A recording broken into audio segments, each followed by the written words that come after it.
حضرت آیت الله خامنه‌ای رهبر معظم انقلاب اسلامی ظهر امروز 2 اصل نهال کاشتند. 2 نهال از گونه‌های سوزنی برگ به دست مبارک ایشون قطع. فضای سبز عکس‌ها رو داشتیم، محیط زیست یا میتونیم ببینیم؟ خیلی خوب، هر وقت تونستیم ببینیم. آره اینجاست. 2 تا درخت اینجا شما کاشتیم. بله. فقط مقام معظم رهبری درخت کاشتن یا بقیه شما هم کاشتین؟ مقام معظم رهبری. فقط ایشون؟ بله.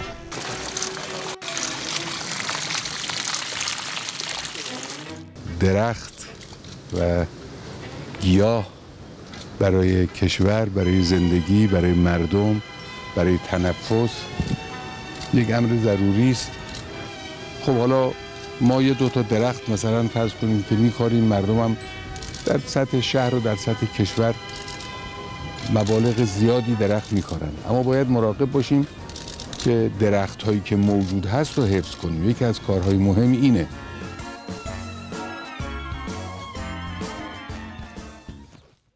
عظما منم اون شاخ و گل و برگ درختت، کتمو من آویزون کرده بودم به بند رختت.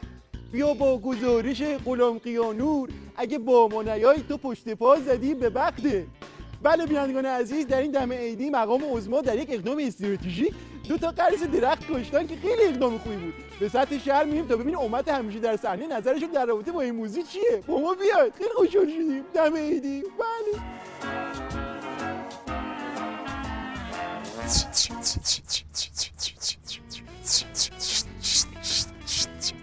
آقا شما میشه خودتون رو برای بینندگان عزیز ما معرفی کنید و بگید چند سالتونی؟ بله، من نهال شطپور هستم که 30 ساله مقام عظما من اینجا کاشتم. چه جالب. شما درخت چی هستید؟ من درخت زردالو بودم وقتی منو کاشتم، ولی تو این فتنه‌های اخیر شفتالو شدم. اینم از کرامات مقام عظماست. بعد اینجا کی بهتون آب میده؟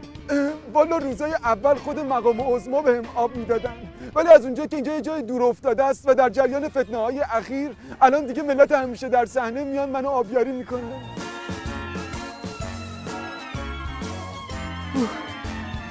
بینندگان عزیز، همونطور که میبینید یه برادر بسیجی زیر همون درختی که مقام عظما کاشته همینجا نشسته. میخوام نظرشون رو در رابطه با این اقدام مقام عظما در حوزه بین‌المللی و داخلی بپرسم. برادر بسیجی نظرتون چیه؟ حتما من اول خدمت خود مقام عظما سلام میکنم، بعد درود میفرستم خدمت خود مقام عظما. از اون طرف عید و تبریک میگم به همه خود مقام عظما. اینا همه کنار. همونطور که میدونید این درختکاری بحث نمادینه و استراتژیک که خود مقام عظما ترتیب شده. میشه بیشتر توضیح بدید برای ما و بینندگان عزیزمون؟ بله خواهش میکنم. به نظر من این درختکاری این فتنه‌های اخیر هست، آشوب‌هایی که بوده، کلا این بحثی گرفته کامل کی خوابونده. دشمنان این بار شکست سختی خوردن، کامل شکست خوردن، این بحثشون کامل منتفی. این بحث درختکاری هم که خود مقام عظما کرده یه بحث استراتژیک معنوی عرفانی. الان من شما خودت مجسم کن پیش خودت مقام عظما، درخت، آفتابه، چی تو نظرت میاد؟ آفتابه، مقام عظما، پوش درخت. نه نمیخواد بگی. هر کی واسه خودش یه تداعی میکنه. اما این به لحاظ عرفانیش بود که گفتم. اما به لحاظ سیاسیش مقام عظما با این کاری که کردن تمام این فتنه‌ها و آشوب‌ها رو تخت گرفتن که خوابوندن. یعنی از این به بعد هر کی میخواد بیاد تو خیابون فتنه بکنه، آشوب بکنه، میخوره دنگ. از این خواص هم میخواد باشه، میخوره به اینجوری دنگ میخوره به این درخته. آدم نشد یه بار، 2 بار، 3 بار، 4 بار نشد میبندیمش به درخت. نشد همچی میکنیمش این درخته. یه چیزی به ذهنم زد، نکنه یه وقت دشمنای نظام بیان ریشه درخت از ته بکنن، اون موقع چی میشه؟ از ریشه درخت رو بکنن، یعنی برش دارن ها. این که حالا اینم یه جور بازم این متی که منگ باز دوباره یه راهکار داده گفته درخت بکنه. من نمیدونم اصلا با دوباره تو خماری اینو گفته. من نمیدونم. آقا قطعش کن بابا، معلومه با درخت نمیشه جلوی این کارا رو گرفت. قطعش کن آقا جون. نمیخواد چی بگی تو؟ قطعش کن اینو بابا.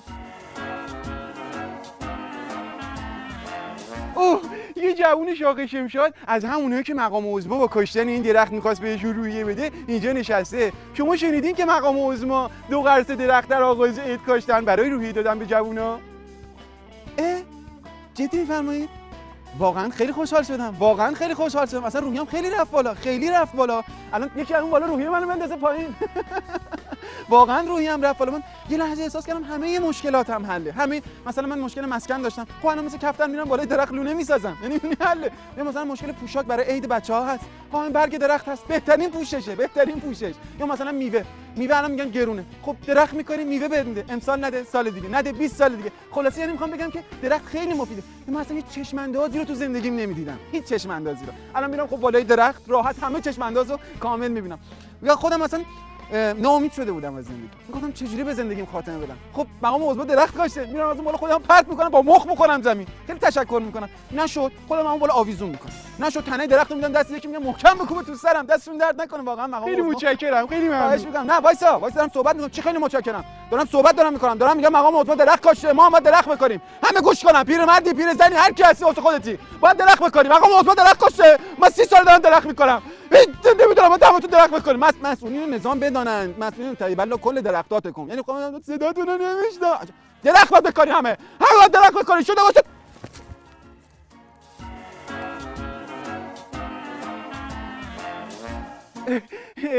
ببخشید آقا، شما دارید چیکار میکنید اینجا؟ والا دارم به شباهت‌های درخت و مقام عظما فکر میکنم. مگه شباهت‌هایی هم با هم دیگه دارن؟ گرفتی ما رو آقا. شما اگه دقت کنید درخت خودش ریشه داره، مقام عظما ریش داره، دو تپه. درخت شکوفه میزنه، مقام عظما هر شب بعد از بساطی که دارن شکوفه میزنن روی حالا بیشتر از این نمیخوام بگم. عرض کنم که درخت تنه داره، مقام عظما کنه داره. عرض کنم که درخت کرم میذاره، مقام عظما کرم میریزه. عرض کنم خدمتتون که درخت شاخه داره، مقام عظما خودشون شاخ میزنه. می‌خواستم بدونم شما تا حالا به تفاوت‌های مقام عظما و درخت هم فکر کردی؟ والا به تفاوتاشم فکر کردم، درخت یه سایه‌ای داره، یه میوه‌ای میده، خلاصه آدم میشینه زیرش یه صفایی میکنه. مقام عظما این شلمشرتی بی‌هویت بی‌بوته هیچی نداره. عرض کنم خدمتتون چیزای دیگه هم هست، اگه بخواید بی وجوده. عرض کنم بازم هست، اگه بخواید من در خدمتتونم، میتونم تا آخر شب بشینم براتون از تفاوت‌های درخت و مقام عظما بی ریشه ترین آدم روی دنیا. خیلی خوشحال شدم مصاحبتون. بله بینندگان عزیز، همینجا دیگه بحث این گزارشی بود از درختکاری مقام عظما و تاثیرات اون در سطح شهر. تا گزارش بعدی غلامرضا قیانوری از شما خداحافظی میکنه. شاخه مرکزی درخت، غلامرضا قیانوری.